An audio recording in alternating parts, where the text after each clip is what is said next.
চিরসবুজ তারকা জয়া আহসানের আজ জন্মদিন।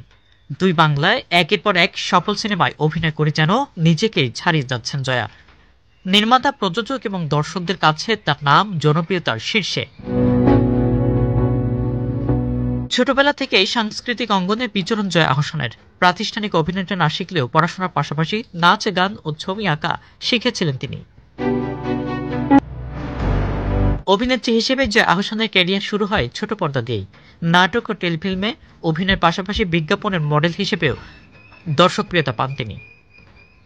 এছাড়া 2004 সালে মোস্তফা সরোয়ার ফারুকী পরিচালিত ব্যাচেলরের মাধ্যমে গুণী এই অভিনেত্রীর সিনেমায় অভিষেক হয়। এরপর নুরুল আলম আতিক পরিচালিত রূপসাঁতার সিনেমায় কাজ করেন তিনি। প্রথম দুটি সিনেমায় জয়া তার অভিনয় দক্ষতা ফুটিয়ে তুললেও সেভাবে জনপ্রিয়তা পাননি। তবে 2011 সালে তানহিম নূর পরিচালিত ফিরে এসো বেহুলা এবং নাসিরুদ্দিন ইউসুফ বাচ্চু পরিচালিত গেরিলায় অভিনয় করে প্রশংসিত হন।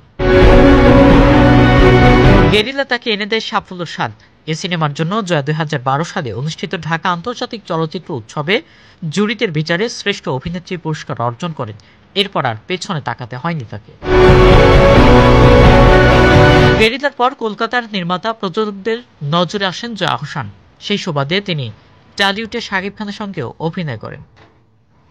2012 সালে তরুণ নির্মাতা রেদন রনি পরিচালিত চোরাবালি সিনেমায় কলকাতার ইন্দ্রনীল সেনগুপ্তের সঙ্গে অভিনয় করে কলকাতাও আলোচিত হন।